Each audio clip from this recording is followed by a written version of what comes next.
Hey guys, I feel so weird coming back to say this, but àwọn challenges kan on face me èmi náà dẹ̀ face wọn. it forced me to be away for a while. But anyways, that's what I'm here to address. If you're new to my channel, you're welcome. Come in. If you're here because of the topic, I mean, yeah, well, yeah. So let's get right into it. So January this year, like goals, I had like a lot of things I wanted to achieve with the year, and a lot of things I really wanted for the year. I wanted a lot of things to grow, and all of a sudden, just third week in January, I felt something in my private part, the female private part, and by the time I got to the doctor and I asked the doctor what it was, and the first thing they said was it looks like a prolapse. Brings me to the reason why I'm doing this video, because I feel like there are some things that about the female bodies that we do not know and we do not have like concrete information about, because while I was going through this thing, I did not have any information. I did not have any like, there was no question. I searched everywhere. There was no question. There was nothing that spoke about this thing publicly. There was no personal person that was speaking about this thing publicly, well, until I get to know what it was exactly. So they asked the questions and they were like, if all of your responses to these questions are no, then that means that it's not a prolapse. So then what is it? So the doctor said I should see a gynecologist. By the time I saw another doctor, and that other doctor was like, that didn't even tell me what it was, just said, we cut it. Cut what? So bear in mind that was January. Then February, like that was like third week of January. Then by the time I was going to menstruate for February, this thing disappeared. The menstruation came, and after that, after menstruation, it came again.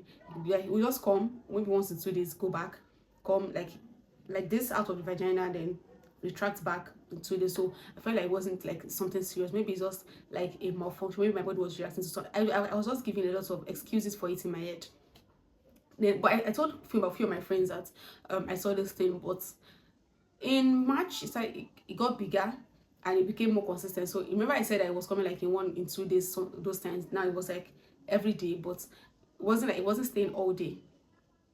Then in April we progressed. In May I was with my friend that wasn't feeling too well, so I had to be there for her. I was with her at the hospital.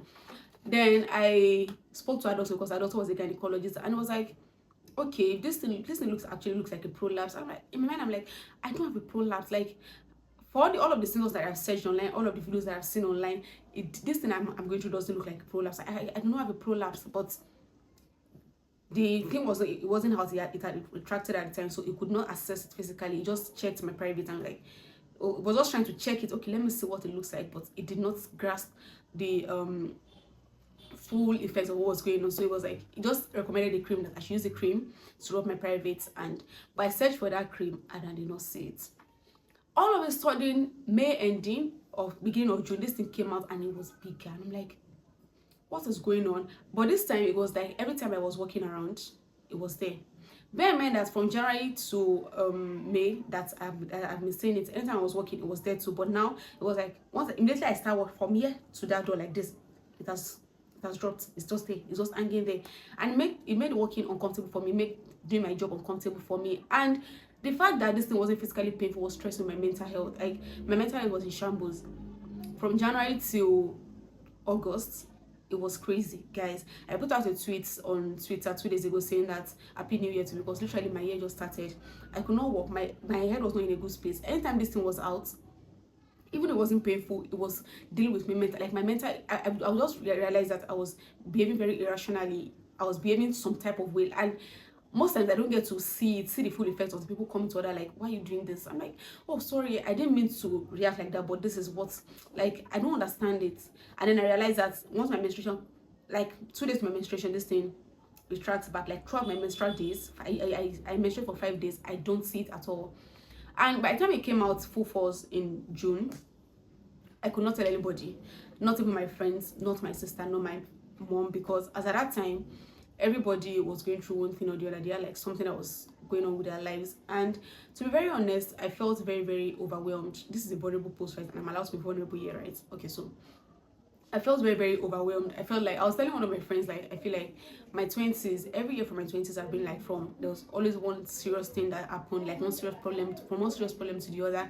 And I just got exhausted of telling my friends every time that this is the problem. Like, every time it's just for me, it was just like, there's a problem. And I felt very, very bad. So I stopped telling my friends what was going on. I didn't tell my friends anymore what was going on. It was something. It was only just once in a while when they ask like, oh, that thing that you said was coming out. Is it out? And if I feel up to it, I say, oh, it's just there. Come around, I show them.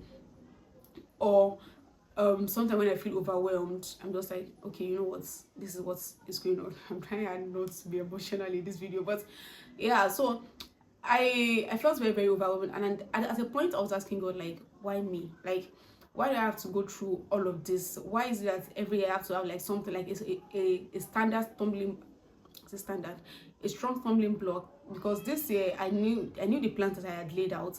Now all of these things, I can't even do all of this. Most times when I come like home from, when I come to work from the house, sometimes I take the car, sometimes I take a bike, sometimes I take a bus, but whichever mode of transportation, my house to this place by bike is like 15 minutes. If I drive, it's like 25 minutes. By the time I get here, this thing is out, and I'm trying to sit for a while because while it's out, I cannot work on my machine. So I have to sit for a while, or sometimes I lay on my back and lift my legs so that it retracts. But the moment I stand up, it's out again. And it was crazy because at a point, even some of my customers reached out like, what's going on? We've not seen you. My friend Oyin that will reach out like, we've not seen you on YouTube. And that was because all of the content I scheduled since January on YouTube, I had exhausted all of them. And I was in the right frame of mind to shoot. I was my friend at the hospital. I was still with my friend. I spent a lot of May, June at my friend's place at the hospital. So it was just very, very overwhelming for me to start telling people that this is what is going on. Like, I felt like, are you the only one? Like, are you the only person? So I could not easily open up to my friends again that this is what was going on. I was just telling God that, God, I don't want this thing to be a serious problem. Like, I'm exhausted from this whole thing. I'm tired. Like, so that went. Then in July, this thing came out back, and this time it was bigger. It wasn't retracting. No matter whatever I did, it was not retracting.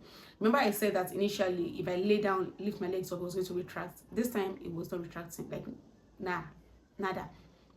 So if I wanted it to retract, I had to use my hand to push it back in. When it first started, the size was like this, and as it was progressing, it was getting bigger. But as at that June, the size was already like this. No, maybe like this.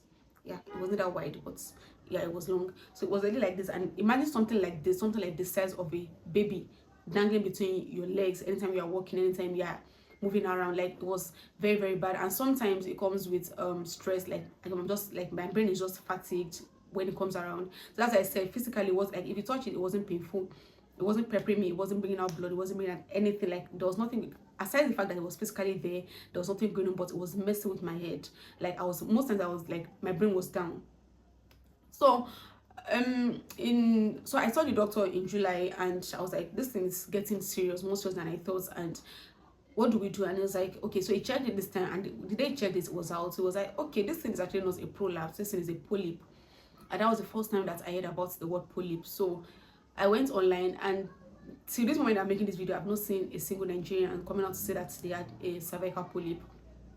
So which is another reason why I'm making this video, for anybody that might have it and you are looking for materials, what to feel, what to expect. So this video is for you. So he said it was a polyp and we had to get it removed. I was like, okay, is it a serious procedure? Like, no, it's not a serious procedure, it's something I can do in 5-10 minutes.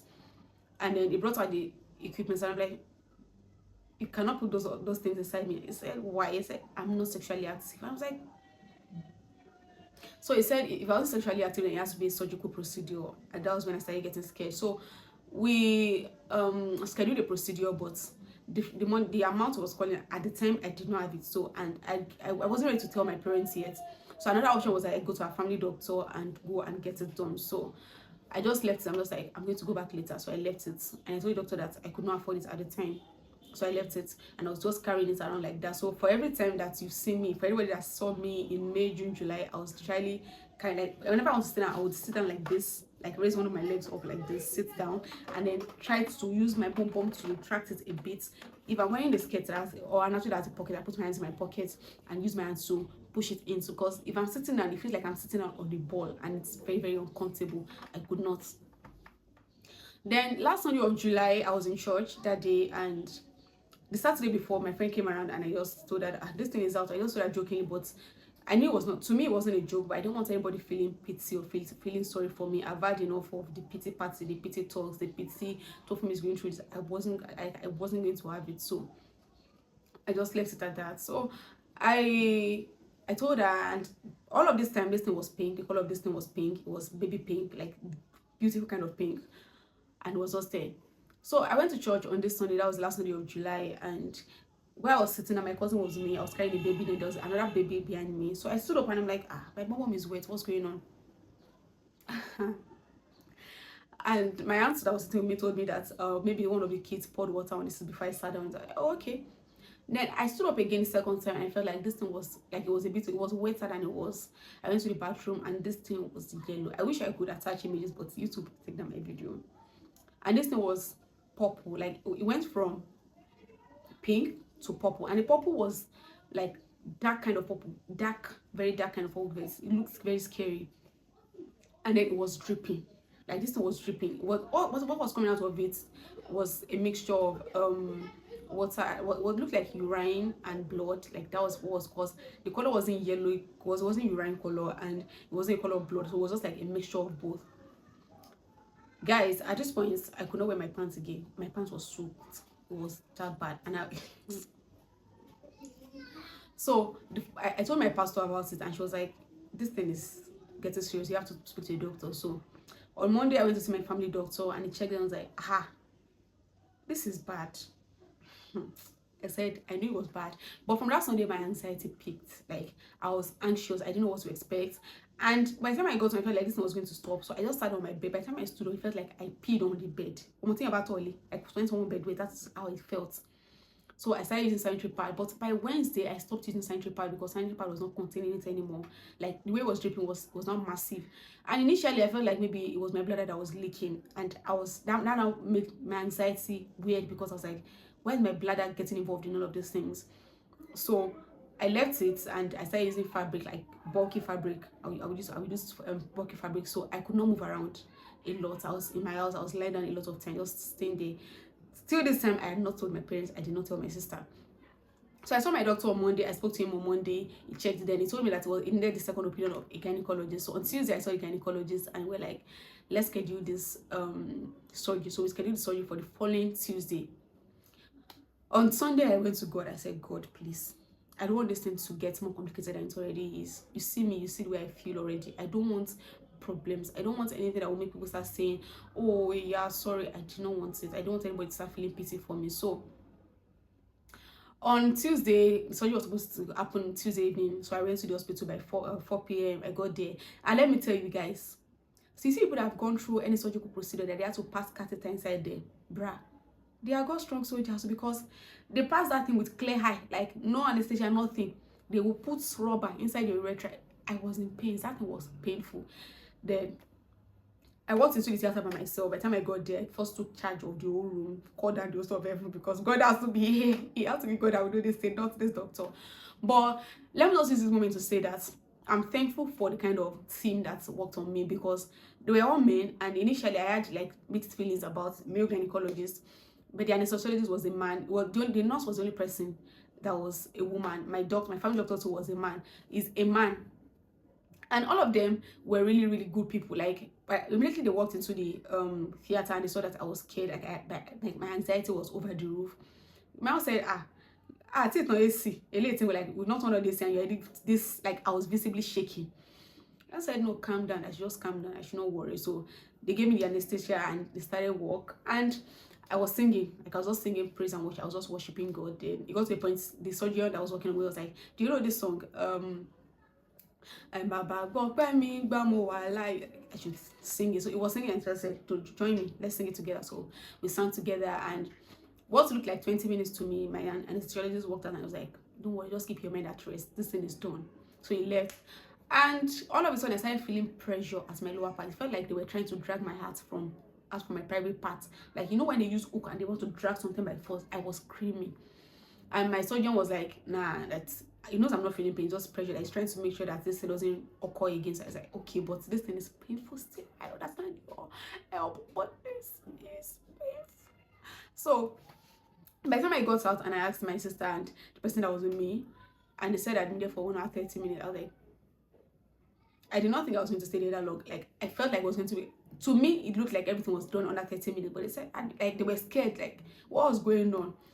So by the time I got out, they had to come and administer some medications to me via IV. I could not take drugs, so they administered. There was this drip that they administered to me. I don't know what drip it was. I think it was an antibiotic, but guys, that drip literally took me from 0 to 100.